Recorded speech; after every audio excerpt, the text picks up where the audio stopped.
What's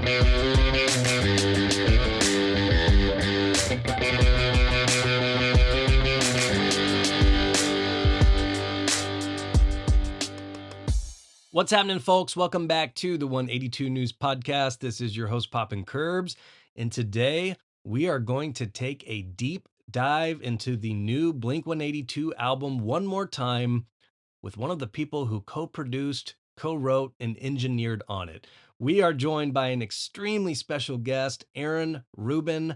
I am so stoked to be able to share this with all of you, and I'm incredibly grateful for Aaron taking time out of his day to really just give us some killer insight and share his story. This is a lengthy conversation, but it's a rad one. We talk about how he first got involved with Tom. He actually goes back a little bit further than I think some might recall. We talk about the Angels and Airwaves albums in between, the EPs. At one point, Tom maybe not doing music again, if he ever thought Tom would rejoin Blink again. And then, of course, how he gets the call that Tom is back in Blink, and an extensive dive, track by track, into this new album. I'm so stoked for this. Sit back, enjoy it. I can't wait to hear your feedback. And please, share the pod if you dig it. All right, here we go, folks. Enjoy.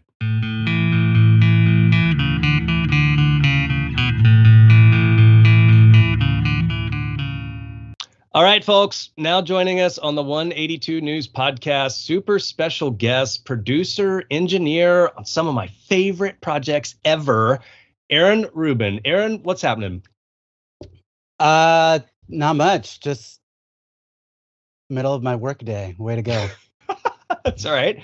Appreciate you carving some time to chat with me. So I want to focus on the new Blink album One More Time. But before we get there, I want to make sure the listeners are aware of your history with Blink, Angels, and kind of, starting your work with Tom. So if you don't mind, give us a bit of a recap on how you first got involved with Tom. I think it might surprise folks how far back it goes. So, my involvement with Tom started pretty much around the time that Elon joined Angels and Airwaves. And at that point in my life, I was both a manager and a producer, engineer, mixer. So it's kind of like two different people wearing two different hats. And so the whole thing with Elon joining Angels was that a mutual friend of ours kind of alerted Tom as to Elon, and that whole thing kind of got started. So Elon ended up joining the band, and it was right when they were about to release Love Part 2. So rather than just do nothing, I told Elon, I'm like, hey, it's like you had nothing to do with this record, but it might be cool to maybe do like remixes or reimaginations of a track or two and kind of let, the Angels fan base know, like, here I am, right? See what you did there. And so we ended up getting the tracks for, it was Surrender and Anxiety, and pretty much stripped them of most everything except for the vocals. And Elon kind of did his thing, reimagining these songs. And Tom heard them and he was super stoked on them. He was like, we need to do more of this. We can do a whole new EP. What if we put on the score from Love, and you guys like rework some of those things and kind of, build off of those. And so they just released the record, and now we're going into it and putting together what ended up becoming the Stomping the Phantom Brake Pedal EP.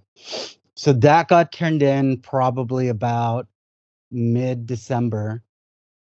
And Tom was really stoked on it. He was like, God, this is so cool because it's so different from anything that Angels has done in the past. And the fact that we have this whole new world now available to us. Like, it's just getting me more excited for what the next album could be. And about 2 weeks later, unfortunately, um, Critter, who was Tom's engineer pretty much from We Don't Need to Whisper to that point, had passed away like suddenly. Um, so the way Tom likes to cope with stuff is just work, do more stuff. So he immediately called Elon, filled him in on the situation, and asked Elon if he knew of anybody that could, fill Critter's shoes. And so Elon dropped my name, and it was kind of off to the races from there. And it's an unfortunate way, but Tom had mentioned previous to that, he's like, "Oh, it'd be cool to, have you maybe do a song or two, like produce a song or two on the next record, with Critter, blah blah blah." And I was like, "Yeah, whatever works." I mean, this wasn't my full-time gig, so it wasn't like I was ever looking for that next pivot point. If anything, I'd been producing, engineering, and mixing more as a artistic outlet and helping the bands that I was managing record stuff for nothing and Mm. put it out. Like if they needed to put out a single or something for a comp or work on a demo, or we did 2 records with bands I managed. And Elon's New Regime stuff I'd done up until then. So it wasn't really like, this is what I do, this is who I am, that kind of situation.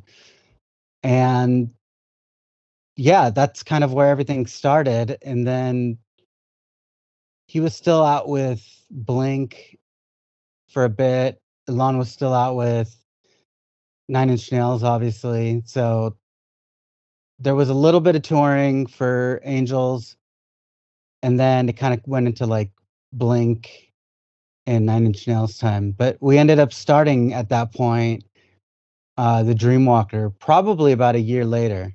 Actually, no, I take that back. About a few months into working, he asked me if I wanted to do the engineering on Dogs Eating Dogs, which was the Blink EP after Neighborhoods. And I was like, sure. So he kind of let me know that the band was like somewhat self-producing, and Travis and Mark were doing stuff with Chris Holmes up in LA. And so they'd be sending me down their stuff. We'd be sending up Tom's vocals, guitars, and synths and whatnot. So that was kind of the first jump into the Blink world. And then from that, we went straight into what ended up becoming the Dreamwalker. And that came out, I think, in like November of 2013 or 14, maybe. 14, yeah. Look at you, you know it. I don't. And then I think it must have, yeah. And then the new year came, and Tom's like, "I just quit Blink." And I'm like, "Okay." I'm like, "So we're doing Angels tour?" He's like, "No, I want to put out like a solo record." I'm like, "Of what?" He's like, "Well, we have demos and stuff, and let's just kind of like give those a quick mix, and maybe I can have Brooks Wackerman come in," because Elon was out on tour with Nine Inch Nails at that point. Um, Brooks Wackerman come in and play some drums on stuff that had stuff programmed, and I was like, "Okay, cool." So somehow put together this demos, odds and ends, and whatever that album was. Yeah. Yeah. I Eh, find that EP like, well, not even an EP release. I find that fascinating in hindsight because at the time, yeah, Tom pitched it as these were my ideas of where Blink was going to go. And you can hear it in a lot of the songs, but full circle now looking back, I think it was a really rad snapshot. And I'll touch on it a little bit later, but I think you can hear glimpses of it on some of the One More Time stuff. Yeah. I mean, we'll get into that. Yeah. We'll get into that. So after that, I don't even know what happened there. I'm very fascinated by you not even doing mixing, producing full time, and in a matter of months, Alon's like, my brother can do stuff, and you're working on a Blink EP like several months later. Like, were you confident in your ability or just winging it? I've always had a little bit of imposter syndrome because this isn't what I ever set out to do. But it's also an obsession and a hobby that or was a hobby that I was like full on about. Like anything I would read had to do with recording, anything I'd watch on YouTube or whatever had to do with recording. I was always the one paying attention when I was in bands when we were recording and stuff. And one of my best friends, Joe Marlette, was a producer as well. He actually, side note, was an assistant engineer on Take Off Your Pants and Jacket Oh, wow. and the Mark, Tom, and Travis show when they were mixing it at Signature Sound down here in San Diego. But he was always kind of like Obi-Wan Kenobi. Like when I started to manage bands, I kind of still wanted a creative outlet. And so that was recording, and I bought myself a little Pro Tools rig, and it was always intended to just be kind of the equivalent of painting. I'm just gonna go in my room, we're gonna paint. No one's ever gonna see it. It doesn't matter. I just need to create music and get sounds and all that fun stuff. So I have no idea where that just took me, but yeah, getting into the situation with Blink, I did have a couple albums under my belt that sounded good. And it was always the kind of thing where somebody would hear a record I did and then be like, "Hey man, I heard the new Regime album. Would you mix some songs for me?" And it's like, "Sure." So it's kind of one of these things that it was kind of like the universe telling me, go in this direction. And I feel very fortunate that that's the way things came to be, because a lot of times you're chasing a path and maybe it's not the right path for you. Yeah. And or sometimes you don't even know what you want to do. But in this sense, the world was kind of pushing me along to doing this, and who am I to say no to the universe? The Yeah. universe says get to work, I'm going to get to work. And if there was any doubt there, I mean, you guys crushed it on the Dreamwalker, dude. So to me, the Dreamwalker was like kind of a rebirth of Angels and Airwaves. And Tom had said, he's on the record as saying Love One, Love Two kind of started sounding similar, and he was really wanting to push it in a different direction. And with Alon now in the band, and it seems like the Dreamwalker is basically Alon, yourself, and Tom making Yeah, that stuff happen. I mean, dude, you guys pushed the envelope there and fucking crushed it. I bet Tom was so stoked on that record. he was. There were I mean, this record was made over almost a year and a half, because of the different schedules that Elon and Tom had with in touring obligations and all that stuff. And they needed to get their groove. And that didn't happen until halfway through the record, because Tom could never come up with melodies or stuff that's something Elon would write. Mm, For whatever reason, he would never be able to like clue in on it, because their chord chord choices, melodic choices are so vastly different. Elon's more of a minor key guy and Tom is major. Like that's one big difference, is that Tom's always writing in major. Elon seems to live in the minor world. Um, so about 3 weeks into kind of things not going so smoothly, Elon said, "You know what? Why don't you start off all the songs? Get your verse, your chorus, whatever you feel like is good, and then I will come in and start doing my thing to it to take it a little bit more into my world." And there are the two. I've probably said this in the past in different interviews, but Ilan is very meticulous, very knowledgeable. He's like a Da Vinci type of artist where he's focusing on the most minute situation, and Tom is like throw paint at the wall. I love that. That's cool. Like Jackson Pollock or something. It's like that's how they work. So you have two very different people, and so they're two very different situations, directions that the record could have gone, and it met somewhere in the middle, like perfectly in the middle. And that was probably a little bit to do on my end because I ended up being the referee.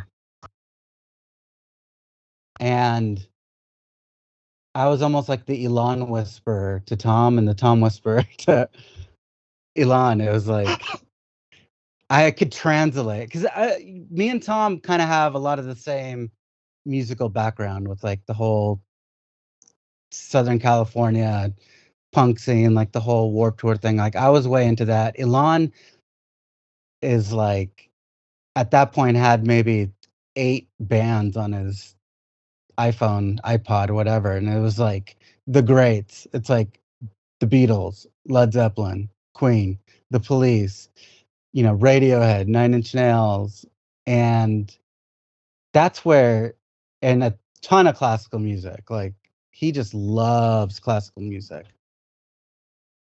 And it's not necessarily that he doesn't know of other things. It's just he doesn't really enjoy other other things. So even though he's played in all these different bands, like it's not necessarily what he enjoys listening to all the time. Like he loves the greats, and he gets into these weird like little like things. Like he got into Hall and Oates for a year and went like deep into Hall and Oates. Like that's a very unusual thing, I would say. But you were the perfect mediator. So you're the person who Yeah. speaks both their languages. And at that point, did you have enough skin in the game to where Tom took your critiques and Well, direction? that was the most refreshing thing of my experience with Tom, period, is that the very first session that we had, we got together and started doing what would have become a diary. And from the very first take of something, he'd be like, Aaron, what do you think? And I was like, whoa, okay. So I'm not just engineering, or I'm an engineer that, are you humoring me, or what's going on? And he's always been very open to criticism, to opinions, to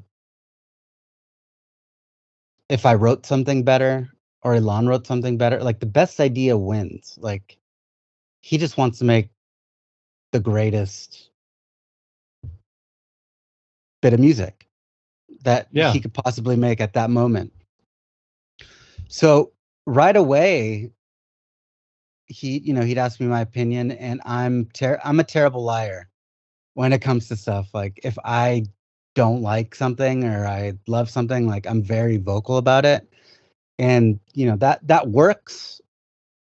It's worked for me with everybody I've had to work with, but I could see it not working a lot of the time. And oddly, it would come with bands that I would manage, because they'd be like, well, you're a manager and blah, blah, blah. I'm like, yeah, but I was a musician. I was in bands. I record stuff. I have an ear. Yeah. Come on. And they're like, well, we know what we're doing. And it's like, clue into the bands that never made it. Right. And here's this guy who sold 30 million records asking me for my opinion and taking it. And it's kind of like, that's kind of where our partnership started. And at that point, I never knew where it was going to go. It was kind of like living things day by day. I assumed maybe at some point there would be somebody else being brought into the fold. Like I never saw this as a permanent gig, but I think he saw that I have a work ethic and good taste, and more than anything, we get along very well, and that's super important. It's super, super, super important because if you're making records and stuff, the last thing you want to do is be around somebody you just can't stand. Right. And Yeah, that that goes makes both sense. ways. Yeah. That goes both ways. I've worked with bands where I'm just like, what time is this thing over at? Like, I got to get out of here. But this is since day one. It's just been a good time. So yeah, that's kind of that situation with Tom, and we've kind of just never looked back. And anything that's had to do with music, whether it's a 30-second little animation that he would do for Poet Anderson, or even for like business presentations, like, hey, I'm going to be doing a pitch, can you do something like musical for this? And it's like, sure. um Intros for the tour, I'd be like, oh, we need a intro for like a minute long intro for the beginning of the set. He's like, can you just put something together? I'm like, yep, on it. And so that was always fun for me because had the opportunity to be creative, songwrite on my own, and I'd send it off and he'd be like, dude, this is awesome. I'd be like, it's perfect. I'm like, okay, great. Yeah. Cool. Yeah, so you guys dropped the demos, odds and ends. Tom's no longer in Blink. And what's Yeah. fascinating about the next few years is there seems to be some narrative that Tom's like done with music and he's chasing UFOs. And yes, he's building to the stars and he's working with the Secret Machine stuff and doing film and all that good stuff. But you guys are still releasing EPs left and right here. You dropped the Of Nightmares EP, which is super experimental. Like, dude, there are some vibes on this EP that I loved. You dropped the Chasing Shadows EP, which the fan base was just huge on. You've got the We Don't Need to Whisper acoustic one in there. You play bass on that, I'm pretty sure. So it's fascinating to me how it was thought that Tom's like done for music. He's no longer doing it. But to me, it seemed like you guys were still pretty busy. How'd it feel for you? There was always a project. It's in Tom's DNA to do music. Like, he has to have like certain boxes checked at all times. At this point, I think he was just done with touring. He really wanted to concentrate on To the Stars. So he had the books going. He had all these like secret meetings with government people, CIA, you name it. I mean, it's been like, I've lived through the entire that. God, crazy, dude. People like, I have like good friends that will ask me like, hey, so tell me like the craziest thing Tom saw. I'm like, dude, I've already forgotten. Like, it's like you're talking about 10 plus years of just story after story and theories, and we've probably spent more time talking about that stuff than ever recording. And yeah, so there was always some sort of musical project for Of Nightmares. Elon was part of that, and for Chasing Shadows, he was gone the entire time. that that was being made. So that album was primarily me and Tom, Chasing Shadows. And Ilan ended up coming in on a week off that he had, and then just cut all the drum tracks to it. And it was actually probably like half a day because it was only 4 songs. Oh my gosh. And we already had like everything set up at the studio. Everything was already always set up. So he came in, tracked those 4 songs, mixed it, and it was out. And then I think there was a little bit of a lull between do you know when Chasing Shadows came out? Chasing Shadows was 2016. Okay. I think 17 was the Whisper acoustic. Yeah. And then there is a gap there between like Rebel Girl, Kiss and Tell. And at that point, Tom did come out and basically said he thought he was done with music. And I'm curious, did he ever say that to you? Or if you heard that, how did you feel about it? I don't think he was in his mind. I think he was done with music. In his mind, I think he was done with touring. Like, period. I think he was also going through his divorce I think that was after. It was kind of like around the We Don't Need to Whisper acoustic thing. It started, and then, I mean, the divorce didn't even like finalize till like halfway through the Angels and Airwaves tour after Rebel Girl and Kiss and Tell came out.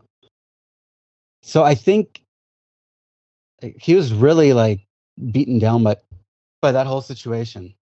Oh, I bet, dude. It's not easy, and he is a very down to earth and emotional guy, and he wears his emotions on his sleeves, and he may have not been as inspired, and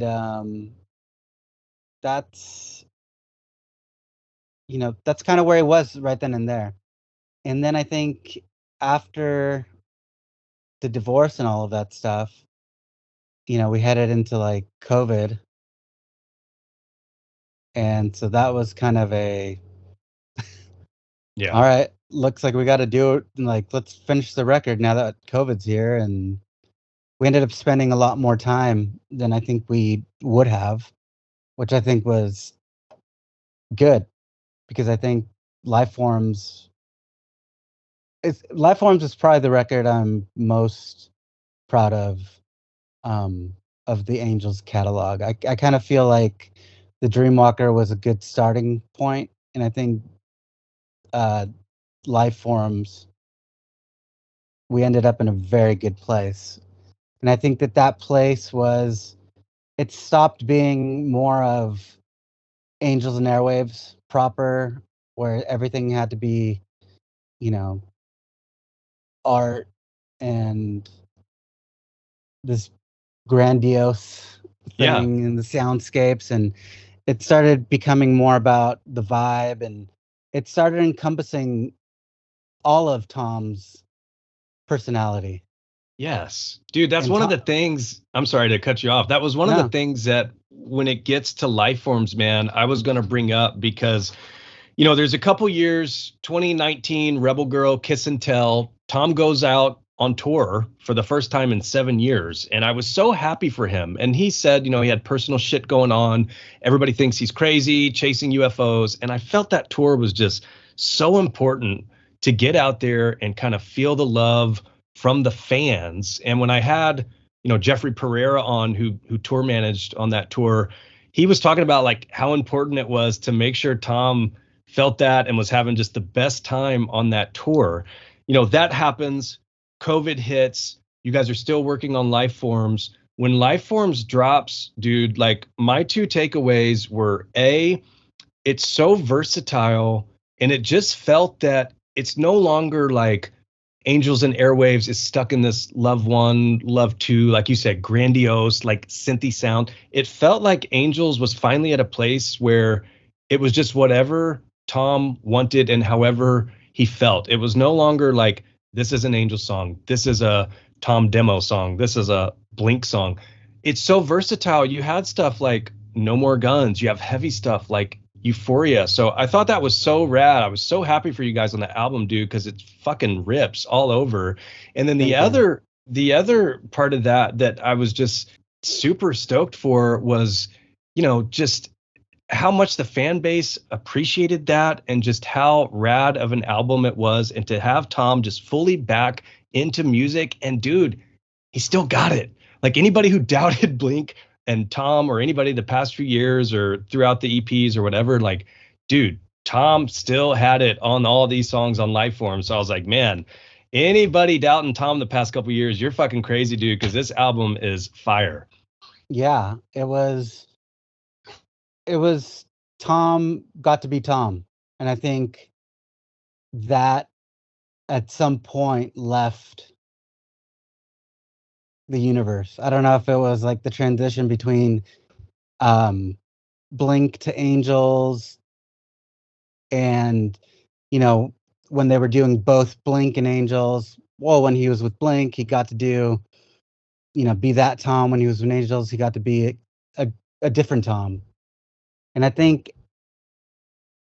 you kind of grow up.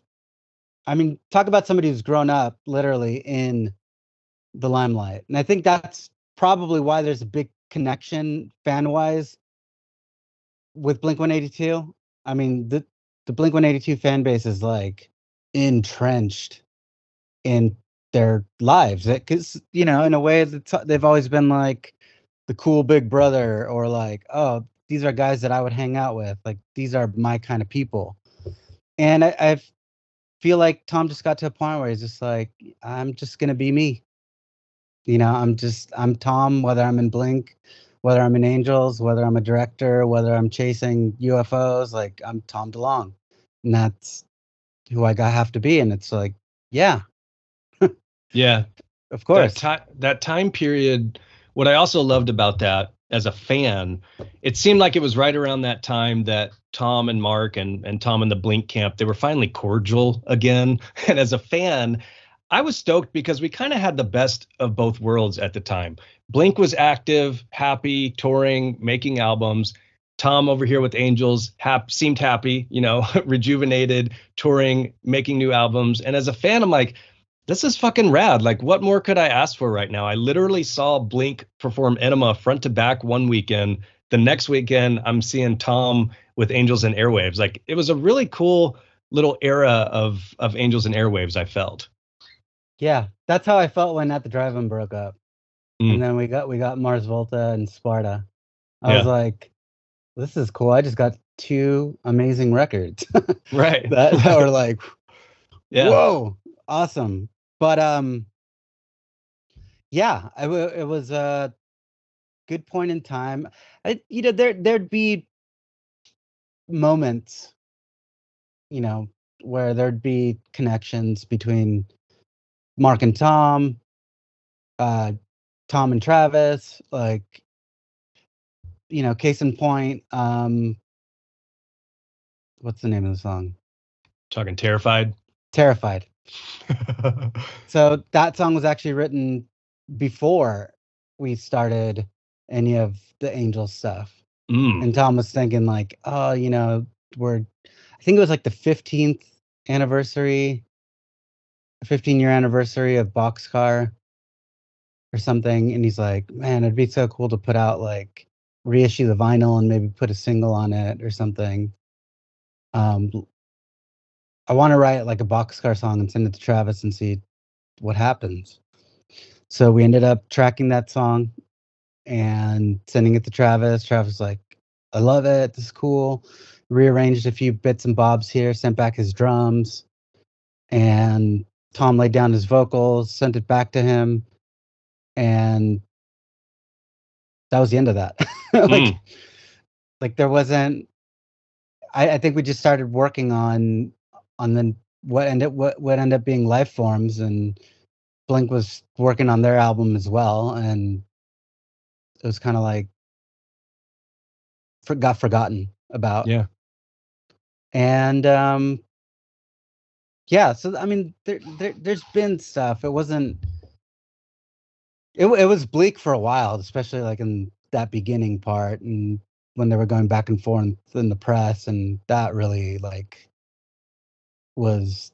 I think that wore on Tom a lot, Mm. because all of a sudden now he's got like this big fan base. Is just like, fuck you, you suck. Way to quit this. Like, yeah, dude, UFOs are way cooler than Blink. Fuck you. And he took a lot of shit for it, and you know going into your marriage kind of crumbling as well, and trying to redefine what was what all the UFO stuff, or should I say UAP stuff, Yeah. was gonna end up like turning into. Like, what was the plan with that? Was it Yeah. gonna be like a media thing? Like, are we going to start a company? And then kind of to the stars happen. And it's one of those things, like, you figure it out as you go, and you got to be malleable, and he's done a good job of just navigating it, and he's constantly busy with something. Like, there's never a moment of downtime. Yeah. At that time, right around, I guess, life forms or whatever, if Tom mentioned going back to Blink, did you think it would ever happen, or did you truly think that chapter of his life was just done? I, I always thought that at some point it would happen. I just did not think that it would be as soon as it was. And obviously the catalyst for that was, Mark, with Mark's cancer situation. And I think that really hit Tom like hard, like, whoa. Yeah. Um, and I mean, he would talk with Mark like every day since he since Mark said anything to him. And I thought that was really cool, because end of the day, you're friends first, and you have to be friends first. And I think that's the first thing that gets thrown out of the window when what you have kind of gets becomes your career, your occupation, and people have different wants and needs out of what they want to do. And it was kind of cool that they started kind of rediscovering that. And one of Tom's promises to Mark is like, "Hey, you got to beat this. You're gonna beat it. You're gonna be positive, because when you're clear with this, we're gonna make the best record ever." Mm. And Mark's like, "Oh, I'm gonna hold you to that." And he's like, "Dude, I'd be honored." And that's how that kind of like ended up going, and that was kind of like the genesis of Blink 4.0 now. Yeah. How do you get notified of this? Is this a random text from Tom one day? Hey, rejoining Blink, need you, buddy. How does that play out in real life?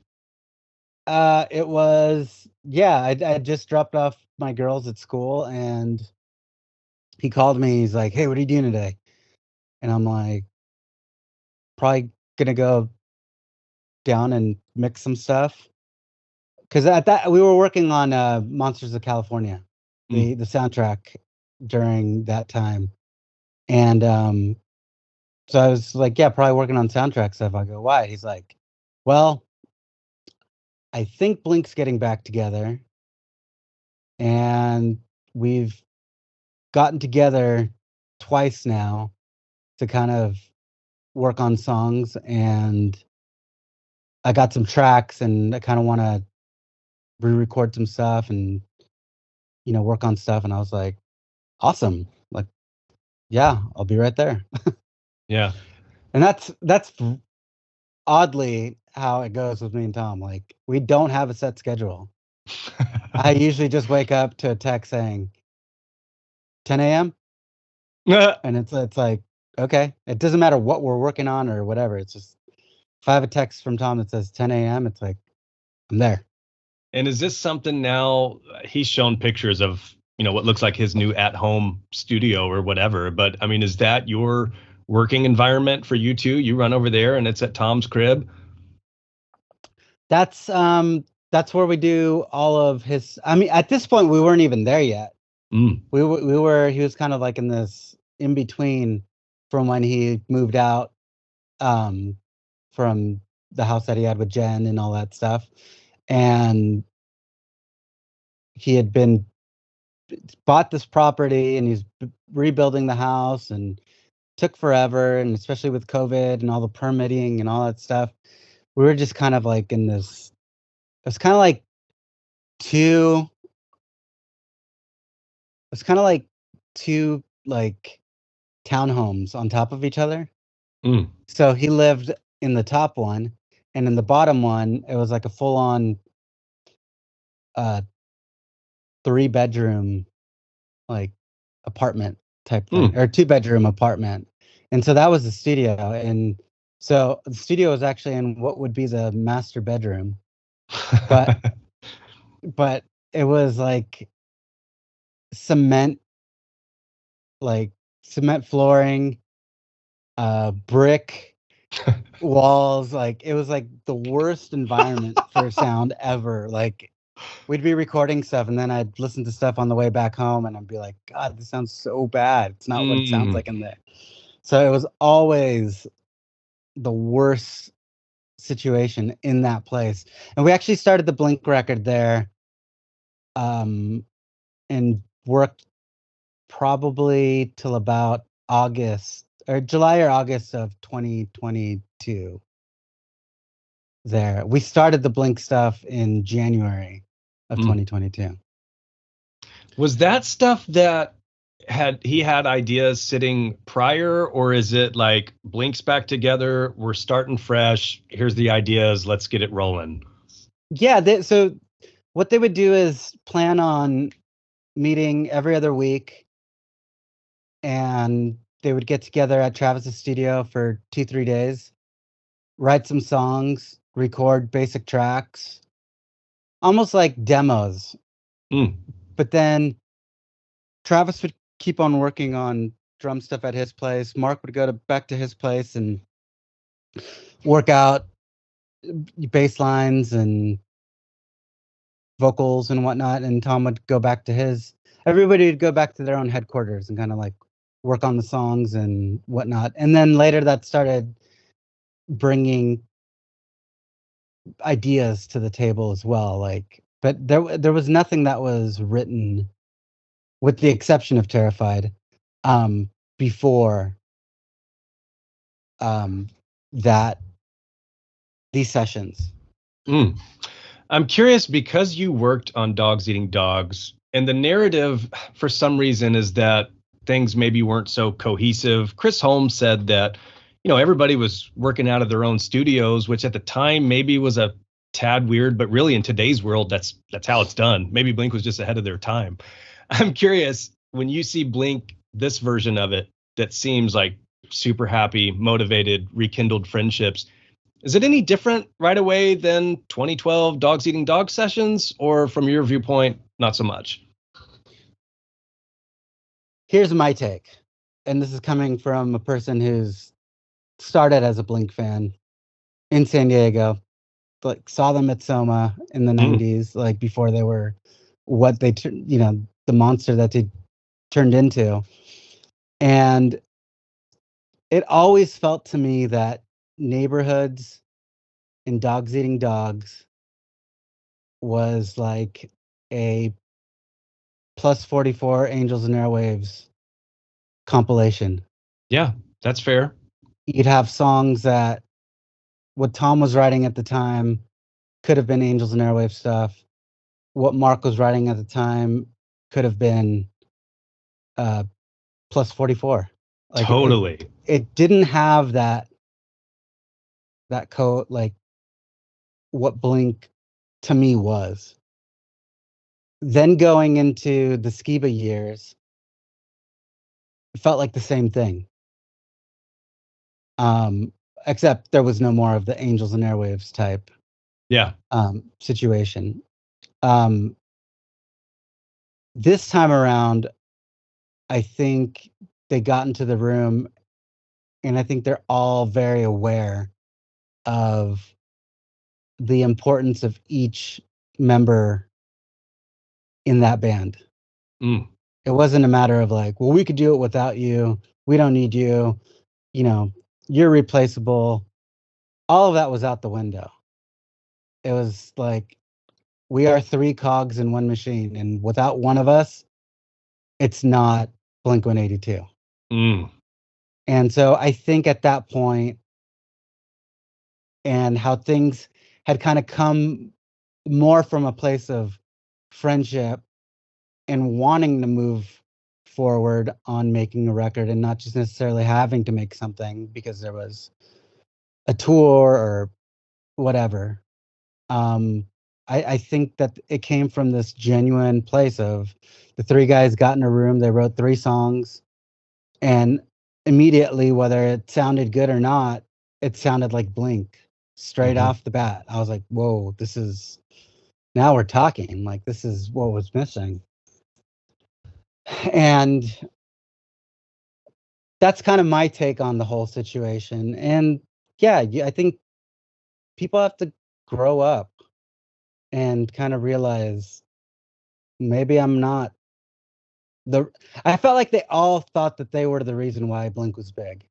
Mm. That's what I think, and it could be far from the truth, but I think that each one of them felt that whatever they brought to the table was the reason Blink was Blink. But I think they've realized that Blink is Blink because they're those three guys and they're three distinct people. Like three, I mean, Mark and Tom's voice are polar opposites. Yeah. Polar opposites. And I kind of miss that dichotomy when Skiba was in it, and I love Alkaline Trio, like loved for decades already. And but it just didn't feel the same. I kind of felt like Skiba and Mark were very similar in tonal in melodies and tonal range and whatnot. Yeah. You know what's crazy to think about? I think you are probably the only person in the planet that can speak to this. You have basically a decade of Tom, Alon, yourself. A lot of times, it's probably just you and Tom in a studio, and also have that with Blink and seeing him working with Mark and Travis. Is there something special that when you just get those three in a room, you just can't replace it? I mean, is it just a feel? Do you just see it when you're in there with them? It's not necessarily like some magic. I mean, there is that back and forth between Mark and Tom. It's like what you see on stage is what you see. Like Yeah. wherever they are, like they have that rapport where they're just always riffing off of each other and trying to say outlandish things to make each other laugh. And that was definitely fun to see. But but yeah, I mean, the big difference I think was is that Tom was the final say in Angels and Airwaves. Mm. And any project that I'd work on with him, like end all be all, final call is going to be made by Tom. In the Blink situation, it was like, hey, they're going to take some of my ideas. They're going to not take some of my ideas. And whatever makes each song better, that's where it's going to end up. Mm. And that's kind of the situation. You know, the big difference is that it wasn't, you know, we would work on stuff, and there are times where I'd get something back and they completely took out something we had worked on that I loved, and I'd be like, oh man, really? Like, That was your baby. That was your big moment on the album.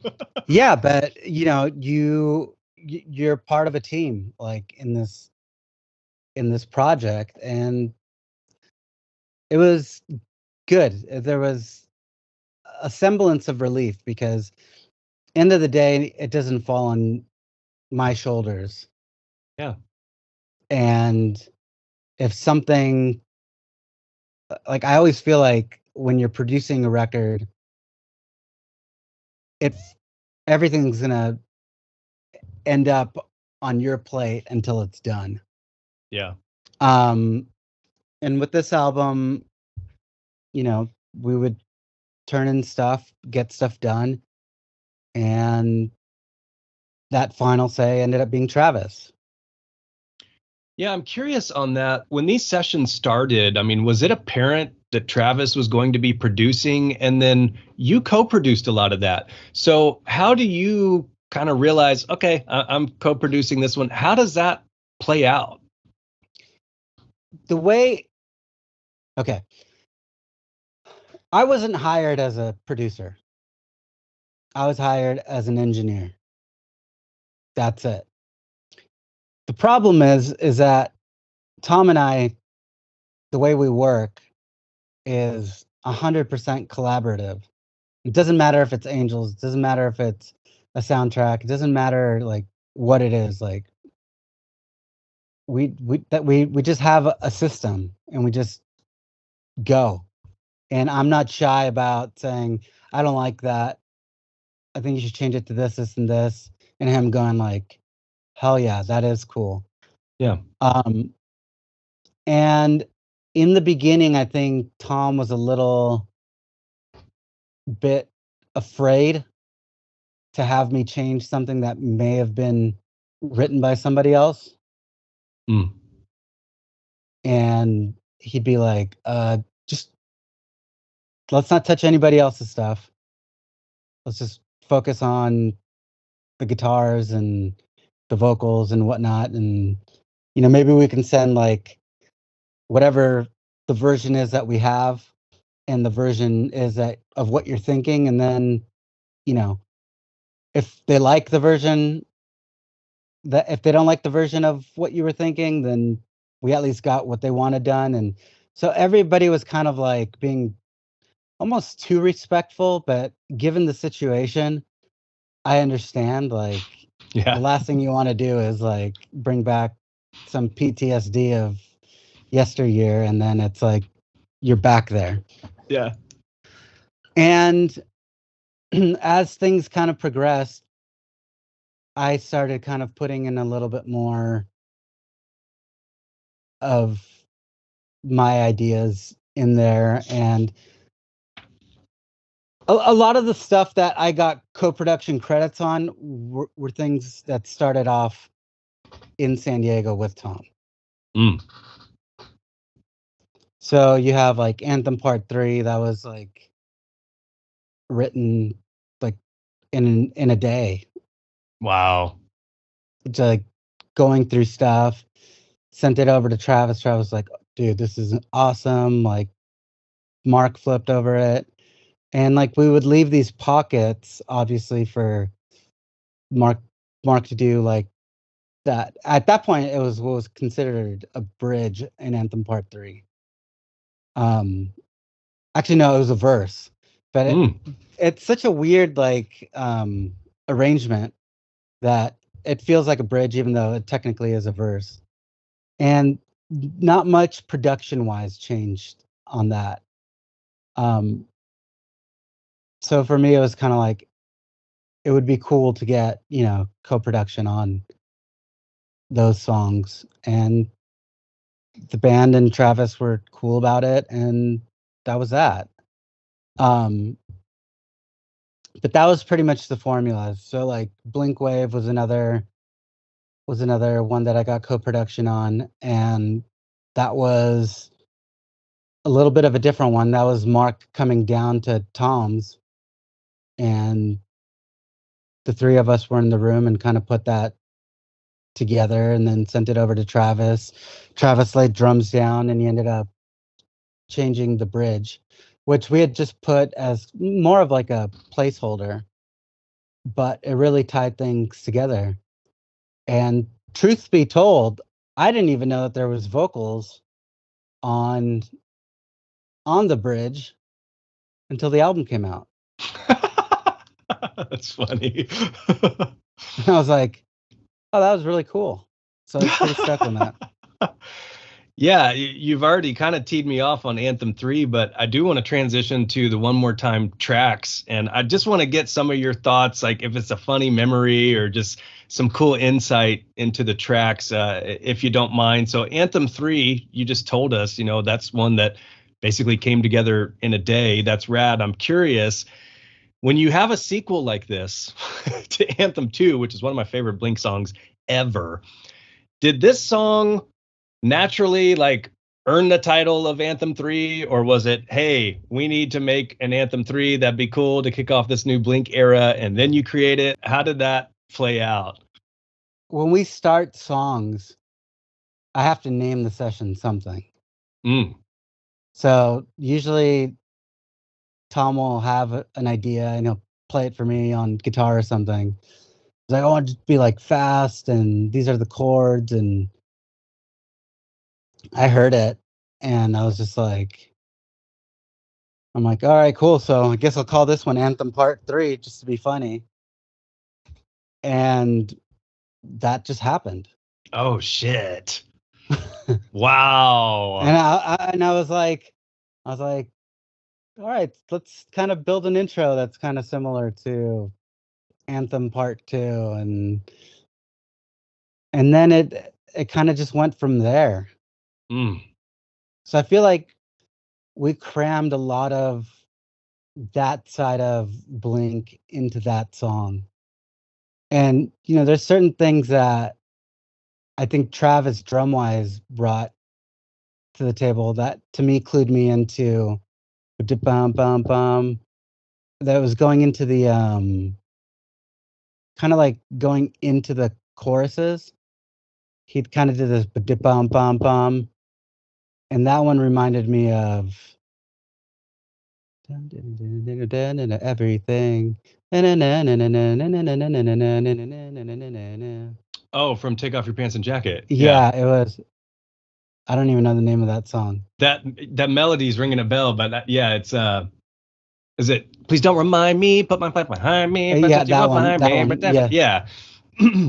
So the second he put that drum fill in, I was like, oh, that reminded me of that. And all over the record, I thought it would be really cool to like have like little, Easter eggs that kind of called back to a specific song in the career. If I heard something melodically, I'm like, oh, that's, yeah. Usually with Tom, I'd be like, you've already done that.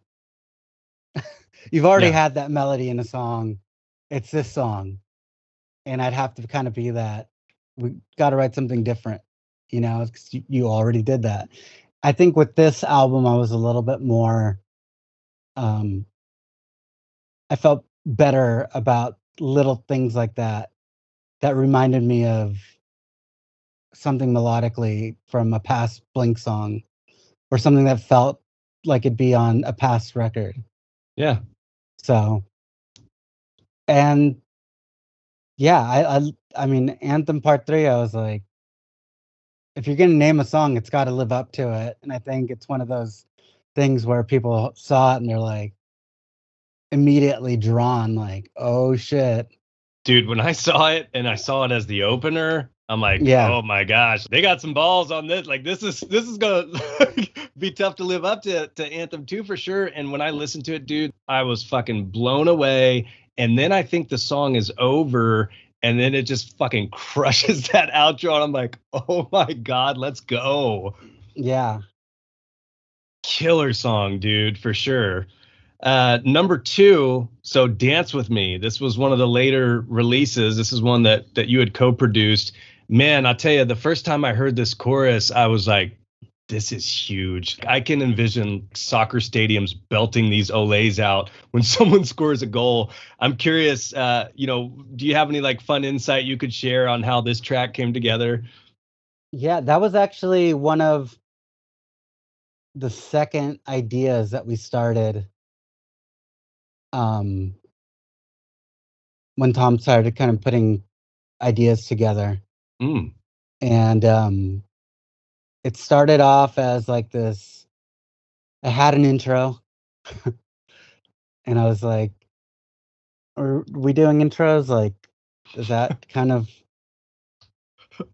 Can we do those in Blink? Yeah, I'm like, I was very cognizant of kind of being the bearer of bad news all the time, and kind of keeping us on task of what this record should be. And it goes back to what I was saying about neighborhoods and dogs eating dogs and all that stuff, is that Blink should be Blink, Angels should be Angels. It's like we're gonna have the guitar sounds, that there's got to be a clear distinction between Blink and Angels. Same thing with synths. I mean, yes, there's been synths all over Blink stuff since Enema, really. Actually, there were organs and stuff in Dude Ranch and whatnot, but Mm. um, but let's not make any of those things a focal point. If we can't do it with a guitar, or we need to fill up space to kind of create atmosphere or something, then cool. But to sit there and like make something be heavily reliant on synths or big intros, like, let's just try to stay away from that. Like, let's keep it simple and whatnot. And that goes for, when I say my intentions or what I thought it should be, that's just me talking to me and to Tom. Like, other than Blink Wave, I was um not really involved in the sessions, like, with all three of them. So it was never me calling any sort of like shots and saying, I'd have opinions and I'd tell Tom, and maybe he'd, you know, go and mention it, like, oh, Aaron had this idea, blah blah blah. But still, as an engineer, I think you kind of have to have your thinking cap on, and know that, because at the end of the day, the sounds that I come up with are going to be on the record. So it's got to sound like Blink. And I think that's just drilling that in on our side of things, I think, helped stay on task and have this still be a Blink record and have it be completely different than Angels. Yeah. And you're unique in that you created on the Angels side, that sound. So you know Yeah. exactly what that is. And you Yeah. know exactly how to not be that. So that's rad. Right. Yeah. And yeah, that's a kind of a good thing. And it's also kind of a good thing on my end, because I wanted to do something different. I wanted to be part of a Blink album that sounded like Blink 182. Mm. Like, this is kind of like, if you could have a fan make your record, what would it sound like? And I kind of felt like this is a cool opportunity to do that. Yeah, man. Going from like, what did I love about Blink 182? How do I communicate that to Tom, or make it known to Travis and Mark? Like, I think this is quintessential Blink 182. And how do we take that and make it still refreshing for 2023? Dude, that fucking gave me goosebumps because I'm thinking about you speaking to your younger self as a kid at Soma watching Yeah. Blink, probably 94, 95, 96, that range. Dude, what would that kid say looking at you now? Like, dude, you fucking co-produced, co-wrote, like, all over this new Blink 182 number one Yeah. album. It's crazy, dude.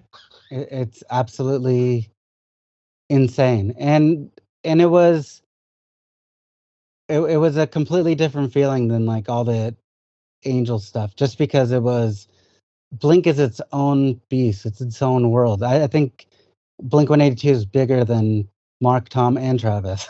Yeah, You know, it's like it's taken on a whole thing. yeah, I think totally. even Tom's like still shocked. Dude, like I was stoked Tom's coming back, of course, and I had pretty high expectations, and they've even fucking blown me away. Dude, this album like blew me away, and then even more so going out on tour and seeing fucking like sold out stadiums, dude. Here I am with my little Blink podcast for the past 4 or 5 years, praising Blink. So when I walk out and there's a stadium full of everybody just going fucking nuts, I'm like, dude, this is huge. This is big. You're like, why aren't there more people listening to my podcast? Where are you guys? Like, where were you guys the past few years? Yeah, come on, guys, get with it. Start passing out flyers. Did you? No. That would have been funny. I had stickers at one point, but I don't want to get sued. Nah.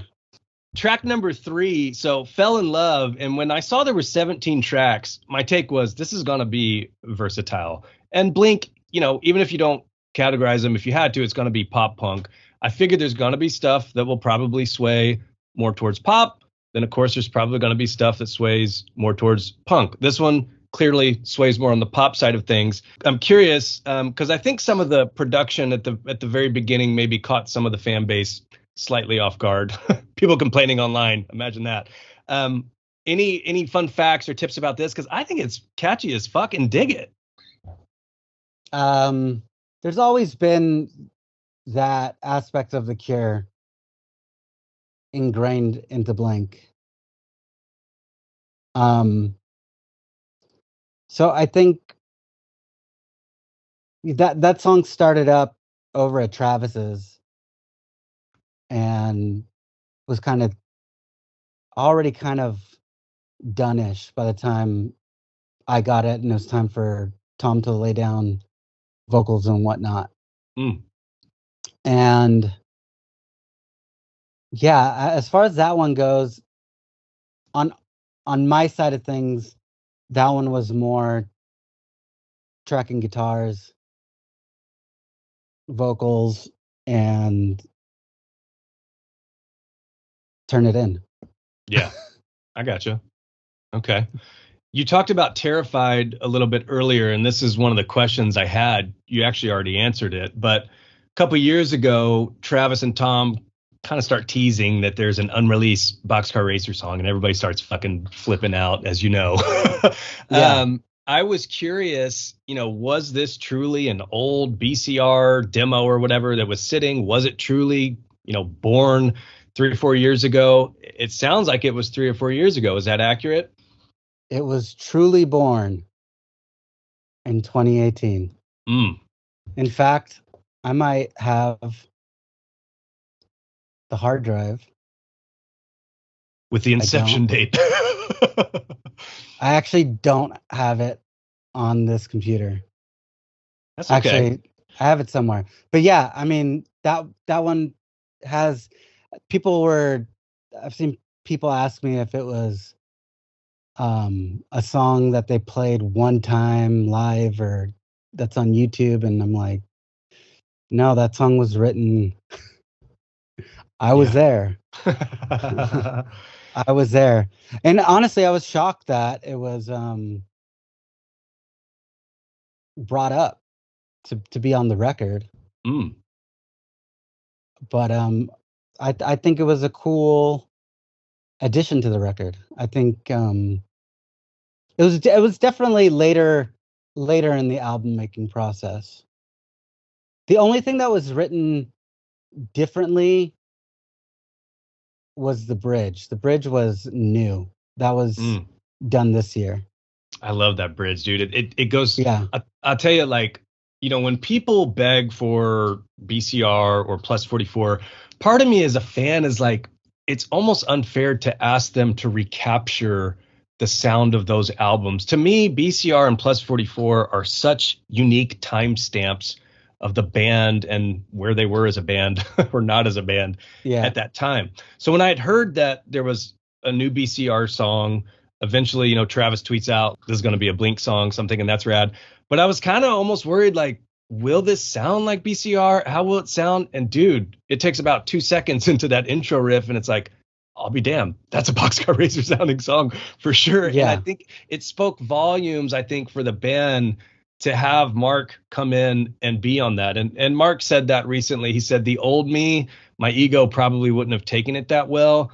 This album was all about like getting over that petty shit and let's just make some music. So did you feel that that was kind of important for the band to put that on the album? It all goes back to, well, I guess this is growing up. Everybody's Yeah. grown up. I mean, these guys are dads. Yeah. You know what I mean? Like, if you're going to be raising children, running companies, producing records, like, they're not just doing Blink. I mean, there's definitely leadership skills that you will have acquired through your years. And I think that you have to grow. And I think a lot of that is dropping ego. Yeah. And if the song was garbage, then it probably wouldn't have made it. But it probably ticked off boxes that I think needed to be on this record. And was one of those things where it called back to that sound, but it still wasn't a rip of it. And it could have been on that Boxcar record. Totally. Yeah. Yeah, and then that industrial, it sounds like an industrial bridge, like do do do do do do do do. And I love there's like a little pew pew. I love whatever Yeah. makes that pew pew sound. I love it.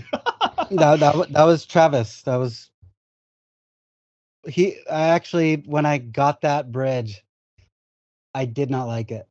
Really? Yeah, I was just kind of like, it just doesn't sound like Boxcar to me. But that's me, Yeah. And then you take 2 months away from it, and it comes on, and you're like, Yeah. no, that was the right move. That's a really cool moment. Yeah. Totally. So one more time, I mean, man, this one came out and I don't know if there was a dry eye in the whole Blink fan base. I mean, dude, I fucking like cried on a podcast talking about that, dude. It hit me hard. Title track to the album, what can you say about this? It's basically a love letter like from the band to the band. Yeah, it's I mean, I saw the video when everybody else saw the video. Mm. And I saw the video and was like, that was amazing. Dude, that the ending where it goes through like flashbacks of their lives, that's what fucked me up so hard, man, because like you said earlier, the Blink fan base, dude, like we've grown up with them. So you see yourself 15, 20 years ago and it just like made me reflect and like fucked me up for a minute. It was crazy. Yeah, I, I thought that song was pretty much the forward to this album. Mm. It's end of the day, end of the day, that band is about three friends. And as long as that's the mantra, I think that they could continue and do great things. Yeah. And I think now having it's not just something, we got together and this is what we decided, but now it's memorialized. It's almost like a declaration of independence in a way. It's like memorialized in this body of work where anything happens down the line, somebody can come back and be like, hold on, guys, let me play something for you really quick. you And named it's like, you named the album this. yeah, I mean, it's one of those things, and it was such a cool. I think it's a cool moment, a really cool moment on the record, and just said what needed to be said in plain English, and there's no misgivings of Well, I think that they meant this. It's like, no, it's straight. Like, Yeah. here we go. I'm So curious I because thought that was super cool. when I was listening to it, there was part of me that was thinking this is going to go heavy at the end. I don't know why. I was just thinking it was like plus 44, no it isn't, or like I was thinking like a letters to God boxcar racer, like this is going to get heavy. Travis said recently there were versions I think that had at least some sort of extended outro or whatever. Did you hear that or think it should go that route, or how did you feel about that? My, when I had heard it, I go, I think the song is super cool. I think we should do X, Y, and Z to it and have like this kind of a vibe.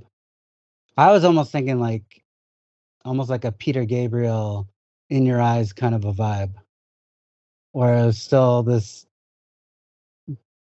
ballad, but it moved. Yeah. And Travis had mentioned "Time of Your Life" by Green Day, Mm, and it didn't quite end up there. I think it ended up more as like a little bit more in the world of "I Miss You," yeah. but it was still pretty broken down, and it was a song that I think in the end it could have gone in any direction. But I think the less is more approach um, was was the right call. Yeah. Yeah. And when I listen to it now, I'm like, it definitely doesn't need it. Maybe like in a live performance, I'm thinking like some sort of extended outro maybe read on it. But who am I to Yeah, say so? yeah. No, I mean, weirder things have been done. Yeah. More than you know, this is one that dropped and just fucking blew me away. Like this is one, it was that banger that I was just like, holy shit, this is these three together, 2023, bringing the heat, so fresh, so progressive, but still so Blink. This is one that you co-produced. What can you tell us about this one? This one is probably high up for me on the record in terms of I like that song a lot. Um, I thought that it harkened back to self-titled, Yeah.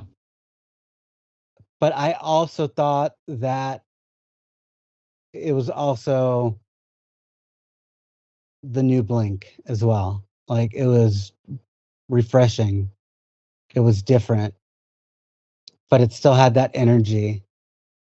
And that one changed a bunch, especially the intro. I had a bunch of different intros. Um, and then it just kind of landed on the piano intro. Mm, Um, but yeah, I think it's a great song. It shows that difference between Mark and Tom. Has this like Mark's verses are very poetic, and then all of a sudden Tom comes in with this pre-chorus that's just like yeah. everything's just going crazy and it's just chaotic, and then it goes into this like focal point where it's Travis just pounding through, beating through, yeah, beating through the chorus, and then it takes that little journey to this bridge that I think harkens back to violence in a way. Um, and I thought it was cool. I think it had so many aspects of Blink in it. Yeah. Period. Totally. But it felt new, and it doesn't sound like any other Blink song per se. Yeah. And that's something that is a theme throughout this album. Like, dude, the best way I've been able to put it on my previous podcast is like it's Blink in 2023. And it's Hmm. so fresh, but it's so Blink. I mean, Yeah, you guys did an incredible job. Turn this off. It seems like if you get these three together, there's gonna be some sort of humor or joke song on there. Is that one that was like we need a joke song on here? yeah. I think that was kind of like towards the end, Mm. and you're starting to see what is shaping up to be the record. Mm. And yeah, that was just quick, and it's cool. Yeah. When we were young, this is the one that, so earlier when we were talking about the demo's odds and ends, I mentioned that I can kind of hear that direction on One More Time. When I first heard this, I was thinking, this is where Tom was telling us he was going with Blink in 2015-ish. Am I crazy, or is there some similarities there? I'd have to go listen to that record and go through it just to be reminded what was on there. Yeah. But that song was actually one of the last songs. That was the last song Tom wrote for this record. Oh, wow. And it had a different chorus chord wise, and then that ended up getting changed because I think Travis wanted it to have more. It was a little bit more futuristic, maybe, I would say. Mm. If I had to, it was just hanging on like one chord throughout the whole chorus, and then kind of had the do no no no no no no no no no no no no, Yeah. and that one changed, and I think it brought it into it being more of a Blink track. But yeah, I love that song. I think it's super cool. It was also one of those songs that was needed for the record. Oddly, it reminds me of like kind of like that the moments on the record that kind of feel like Wendy Clear, like on Enema, Yeah. or Roller Coaster in a weird way. Not Roller Coaster. Um, I don't know. It oddly reminds me of maybe a song that would have been more Mark reminiscent, Oh, and that it interesting. kind of came from a Tom point of view. But yeah, that was definitely a fun one. Edging makes the album. Was that ever in question? You know, Edging had been out for a year. Incredible live, huge song, first song released with these three back together. The album was never supposed to be turned in as late as it was. Oh, well, there you have it. So in what people thought, they're like, "Oh, well, we'll make the announcement, put out a song, put the tour on sale. We'll finish the album by December, January, have a single by end of January or something, and March starts South America, right?" So in a perfect world, it all made sense. Mm. But yeah, I think Edging was always going to be on the record. And it's just funny because that was a song that when the label came to listen to the music, that song wasn't even really like worked on that much. Oh, wow. It was like a very like rough demo that Mark and Tom did up there. And it's kind of sounded a little bit more like Soft Cell in a weird way, Hmm. like Was this one of Tainted the Love. was this one of the first songs written though? Like, what was the first song written for this album? I think there were maybe two Sacrificial Lambs that Oh, never made it, okay. but More Than You Know and Turpentine, whatever, Yeah. were were and Dance with Me were kind of like in the first batch of songs, Mm. and then started moving on to other songs heading into like April, May, June, and Edging was kind of written towards probably, I would say, maybe June. Interesting. So it wasn't even like really worked on, and I guess president of the label heard that song and he's like, "This is the song, finish it." And then Damn. And then it was just kind of like, okay, like let's get to work. Yeah. And able to write it for basically a year. So the right call. Yeah, I mean, For but like I sure. said, it wasn't ever meant to be written for that long. That's crazy. You don't know what you've got. This is one that Mark's lyrics, I mean, just crush you. I felt that this was kind of that somber Mark song that I'd been waiting for and just needed. How did you feel about this one coming together? I thought it was great. I thought it was a good song. I thought it drew from a lot of places in the Blink world, and obviously Mark's lyrics took it to a next level.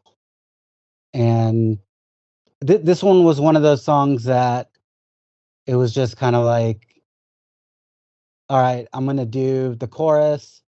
I mean, I'm saying it's Tom saying like, I got to sing the chorus and gotta track the guitars, but it wasn't really a writing adventure on our end. It was more kind of like that one was written up there with the three of them, and it was kind of done Mm, once it was like written. So it was just a matter of recapturing. But I liked it a lot. I thought it was one of those songs where you hear it and you say, "Oh yeah, this could definitely be on self-titled or Take Off Your Pants and Jacket," even yeah. though it kind of has that reminiscent Adam song vibe.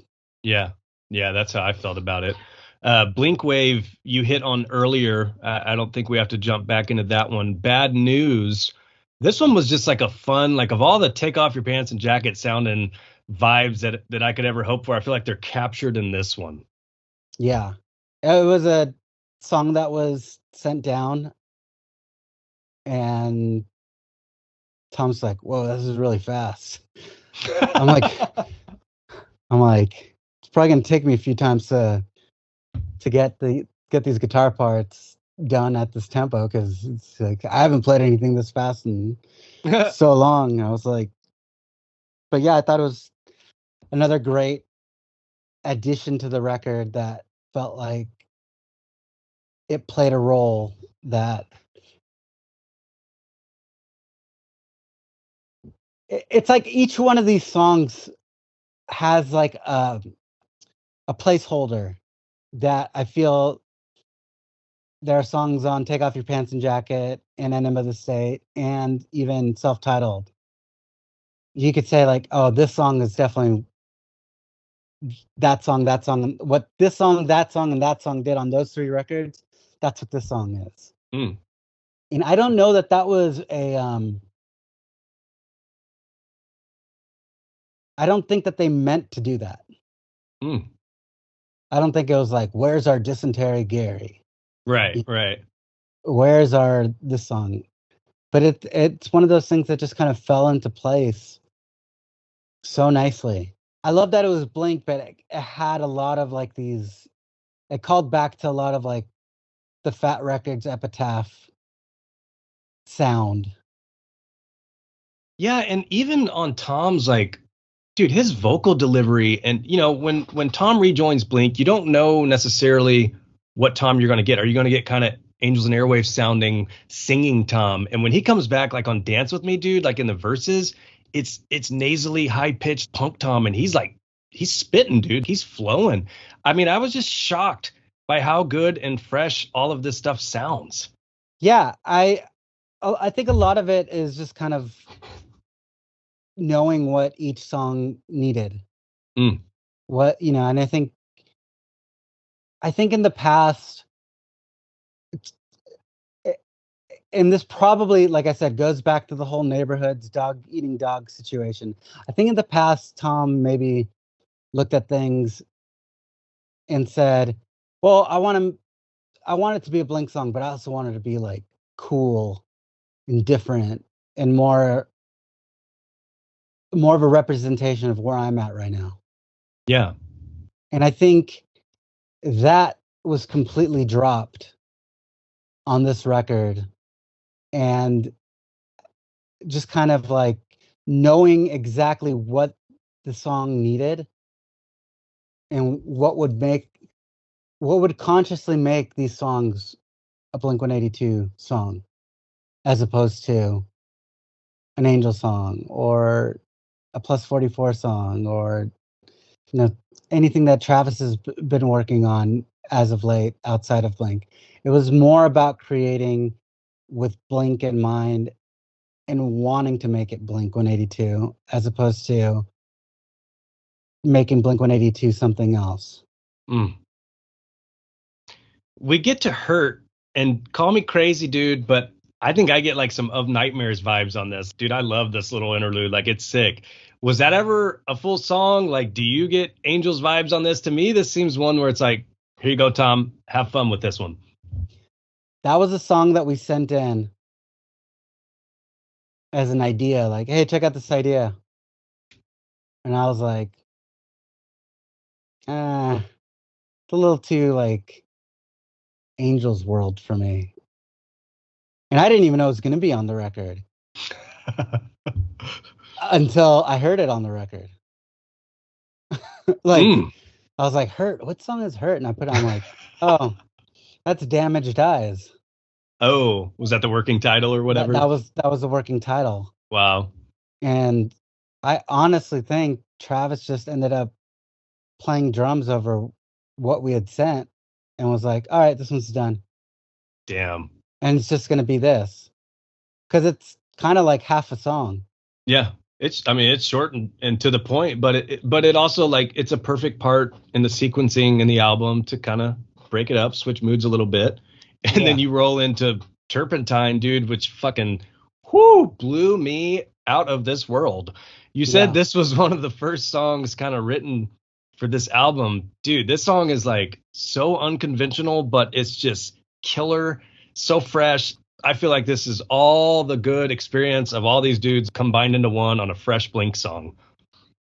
Yes. So this is one of those first songs, and it kind of goes back to what I was talking about in terms of me bringing ideas to the table and changing stuff. And when I got the song, it kind of felt like the intro, the verse, and the chorus, with the exception of the post-chorus, they all sounded very similar. And it was very hard to make the distinctions between the parts. It just kind of felt like everything was down tempo, and the chords were, I think, the same in the intro as the verse and the chorus. It just kind of different melodies, but it was just kind of this down tempo thing. And so that's kind of one of those things where I brought up, and I'm just having a hard time cluing into what part's what part. And I think if we changed some of the chords, added these breaks, this one would be a different song. And I think it'd benefit from that. And that's one of those things where Mark's like, I think when they heard it, Mark's first comment to Tom was like, why'd you change the chords? And it was kind of like, well, we can go back to whatever we had, but kind of let Aaron go on this. And I think that was one of the first times where it's like, okay, I felt a little bit validated, because I think as people heard it, they understood where it was coming from, and it worked out to end up being what it was. Dude, this song, like, I think it just blew the fan base away. Dude, it's so fucking good and nothing like anyone has ever heard. Mm-hmm. Killer, dude. I always thought it was like so weird going from like such a emotive verse and chorus, and then going into like a Blink Live album. Like, it was just so like, slide your mom on top of me, stick your dick in Ovaltine. I was like, okay. It I was works. like, I was like, hey, player's gonna play. You Yep. know, it's like, okay, it The works. uh the next one, Fuckface. This is one that Travis said basically was like a fast punk song that he was working on with Tim Armstrong. Is this one that kind of gets sent to you and Tom to track some vocals with and be done with? That was the last thing Tom tracked. Mm. And I'm just like, wait, so what are we doing? He's like, I just got to track vocals. And I'm like, okay, but the song's like 30 seconds. Like, what are you going to sing? It's like, I'm just going to sing Shut Up. And I'm just like, okay. So boom, pop them in. 3 minutes later, it's like, all right, are we ordering lunch? Like, Album's we're done. done. Yep. Love it. Other side. So this one is clearly about Mark's bass tech, Robert, who Yeah. passed away. When I had seen the lyrics to this song initially, I was worried that this would kind of be too heavy for me. I thought I'd be breaking down crying listening to this. And when I listened to it, I actually found it incredibly like uplifting and positive and had a good vibe to it of where it's like, yo, I'll see you on the other side. This is how shit happens sometimes. I'm curious from your perspective, how did this song play out on your side of things? It was, when I heard it, it seemed like a quintessential Mark song. Yeah.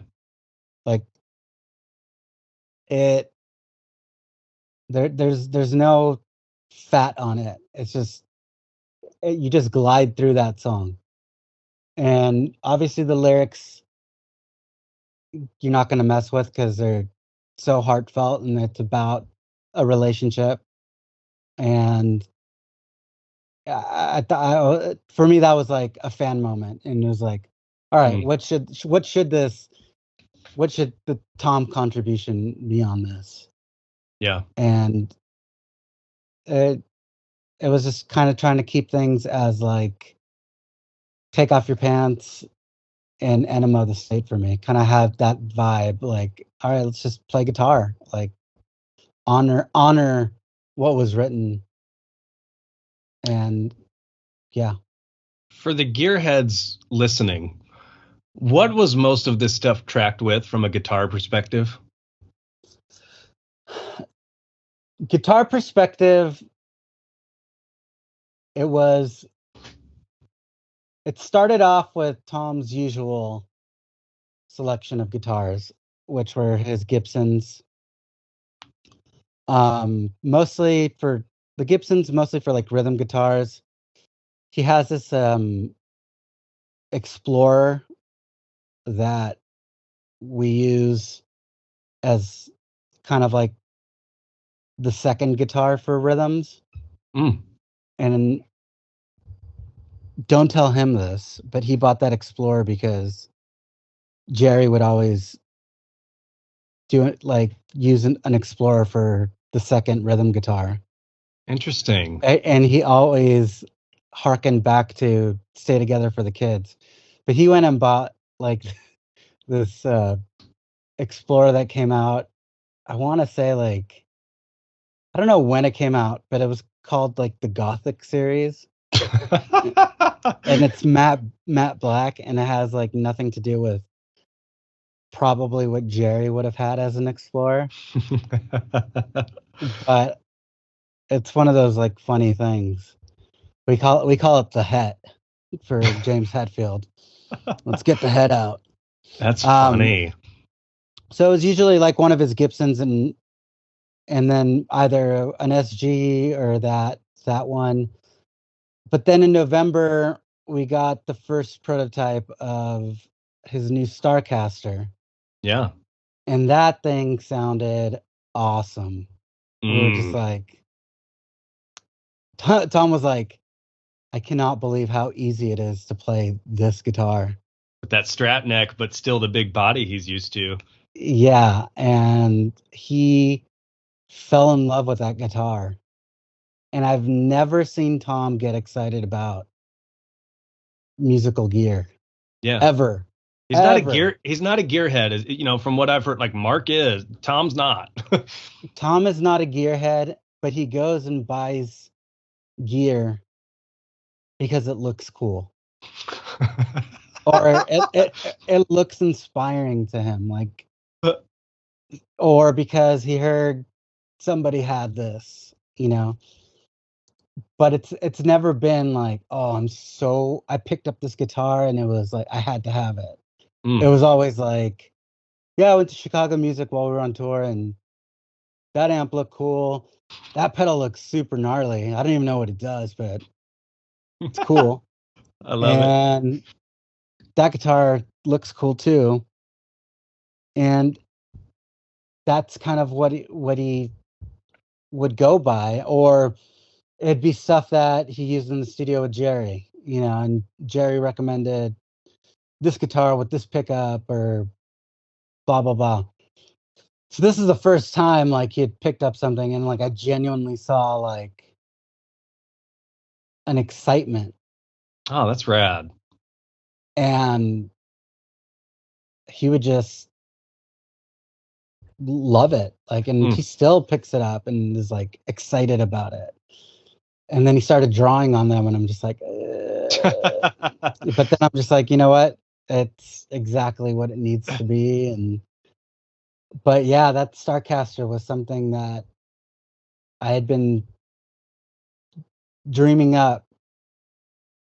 And same thing with Jeff Pereira. Like me and him would be like, oh man, we got to get him into the Starcasters. And so I actually had started talking to Fender about the the um the Tom Strat reissuing it. Hmm. And it was during COVID, and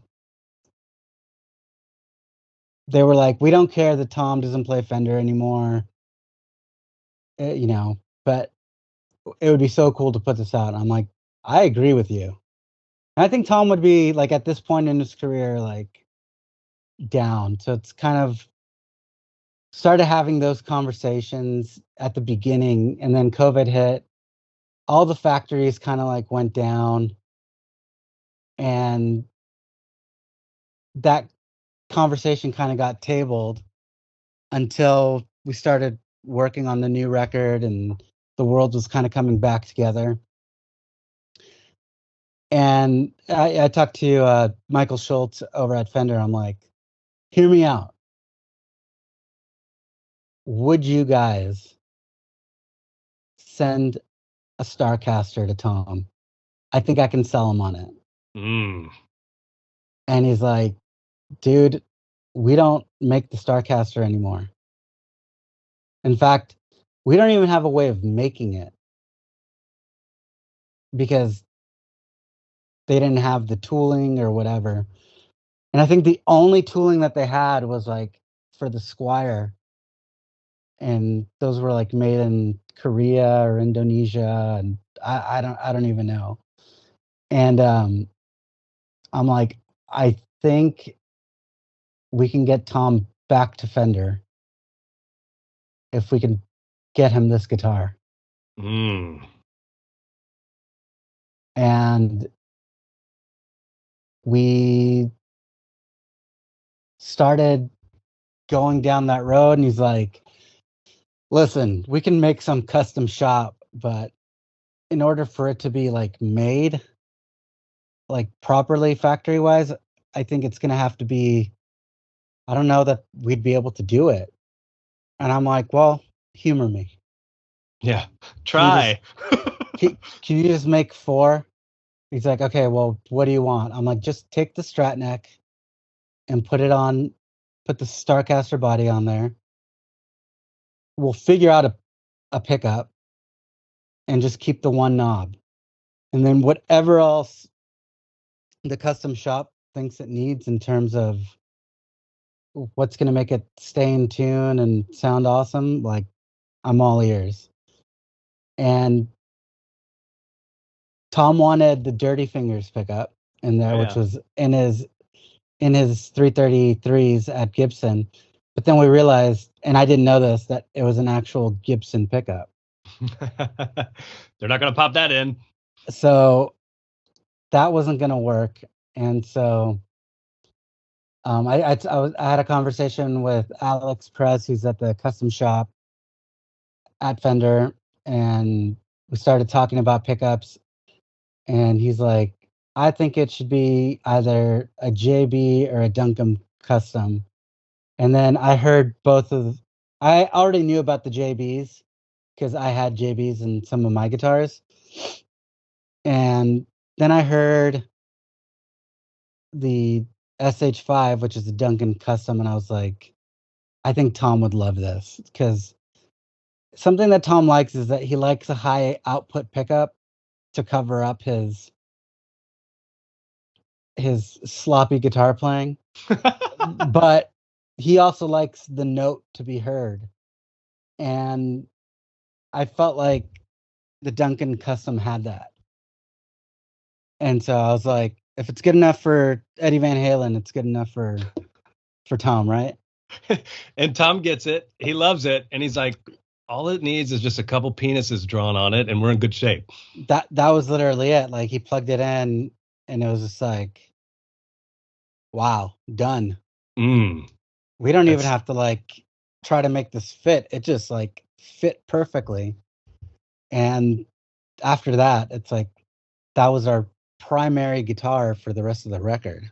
wow. That's rad, dude. Yeah, I've loved seeing all of his new Starcasters out on stage. Yeah. This whole era, man, like, dude, it's just been killer. The last song on the album, and dude, I'm taking up a ton of your time, so I appreciate you hanging out with me. Childhood. To me, of all the songs on the album, like, this is the closer. Like, when this song was made, is it just obvious we're closing the album with this? I think Travis had that thought, and I didn't know till later that that was his thought. Mm, This was a song that started up there in LA, and when I heard it, I was like, "Oh, this is very different. yeah. Look, there's even minor chords in here. Interesting. This is Aaron Town."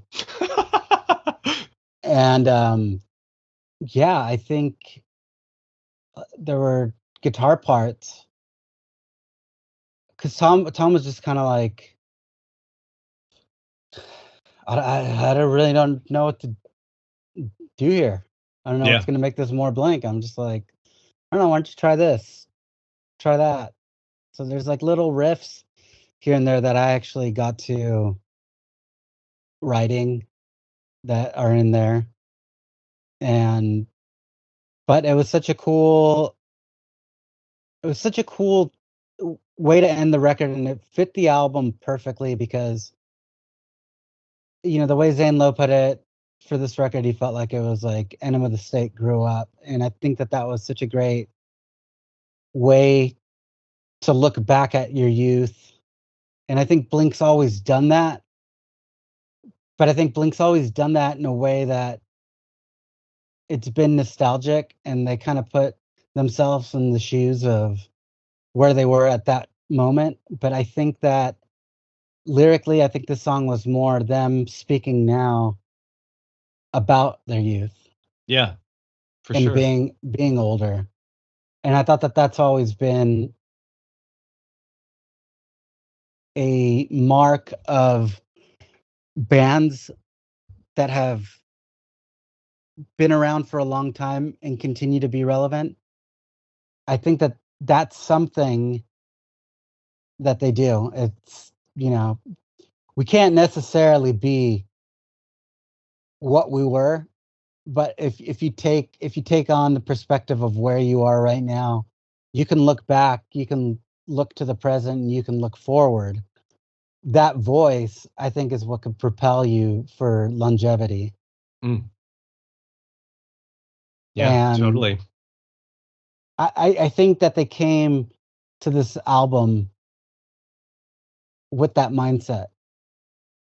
They weren't trying to be what they were, and the things that they were speaking of had to do with present day or from the perspective of them looking back at the past, but having the mindset of today's perspective.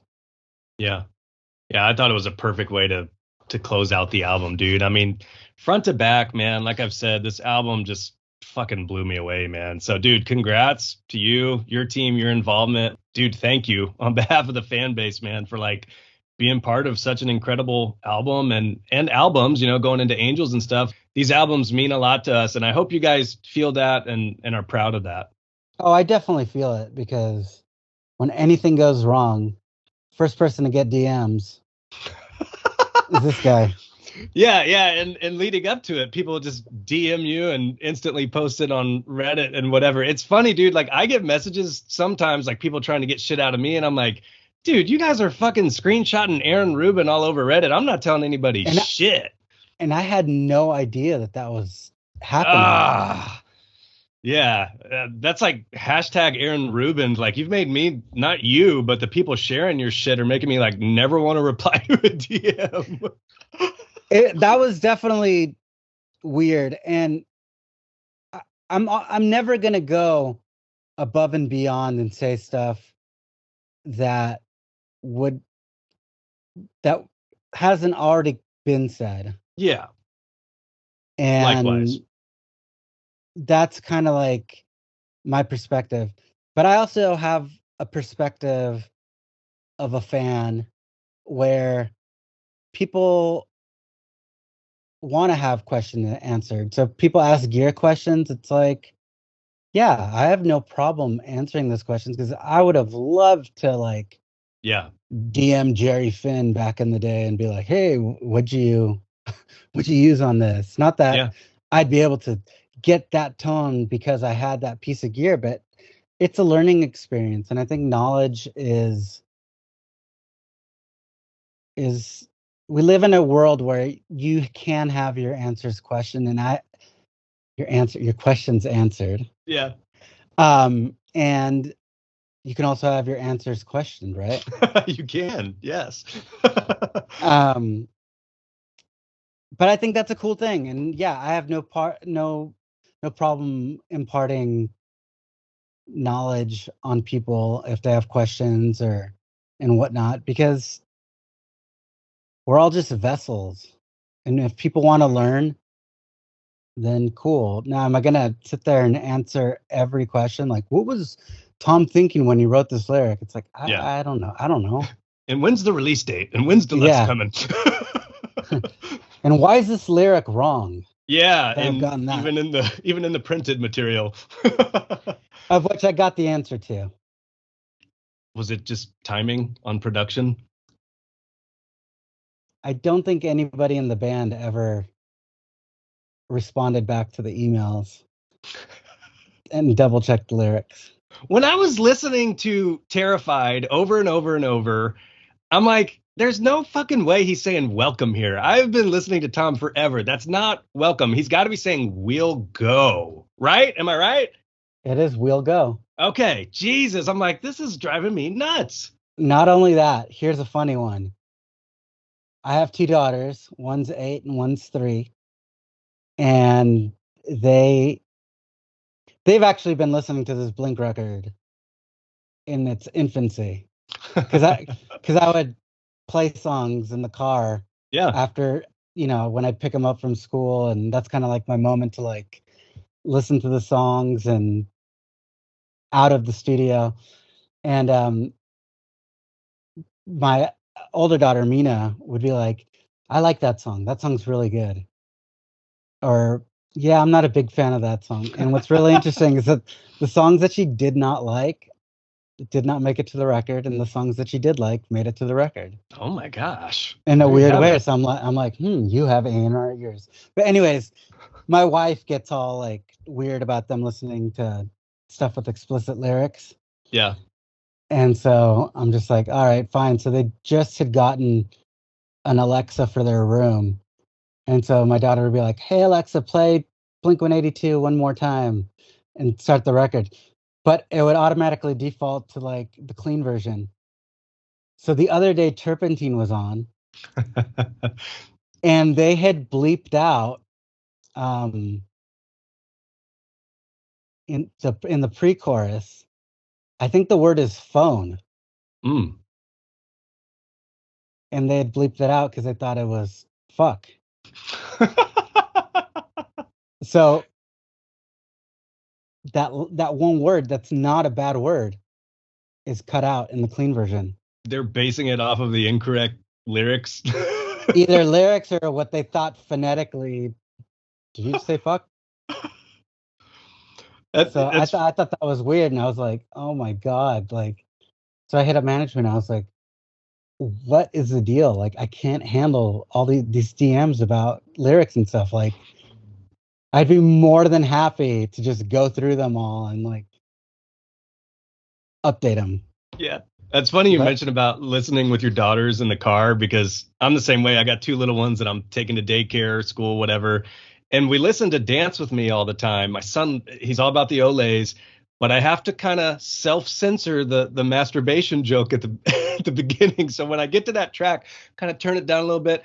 Doing all right back there, buddy? Okay, now we're into the kickoff. We're good. I am shocked that I have not been asked what masturbation is.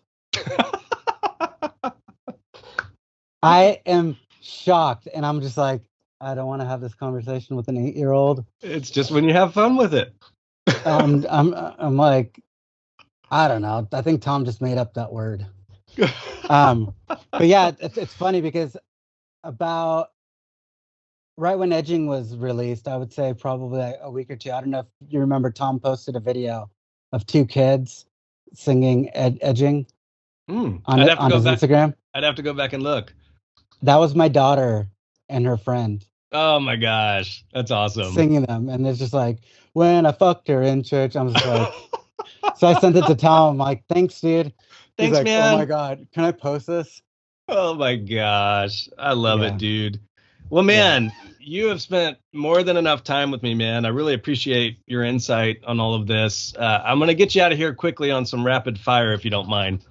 sure. Favorite Blink album all time?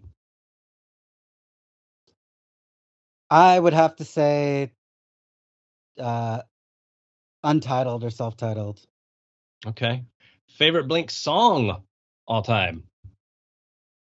I don't think I have one. Mm. Okay. Well, I think like a band like Blink, I think it just goes back to a lot of nostalgia where you were at some point in your life, and every album to me just kind of has like different moments of my life kind of in it. Um, Favorite song that they don't play live is Pathetic. yeah, man, I would love for like Pathetic or Josie, one of those like Dude Ranch cuts to make the next Yeah. tour. I like to ask this one. I'm a big, obviously, Blink collector, kind of collector in general, but I pose the question this way: House is on fire, everybody's safe, family, pets are safe, insurance is going to buy you your dream home, so it's all good, no concerns. But you can go inside and grab one item. What are you grabbing and why? Of my house, Yeah. nothing.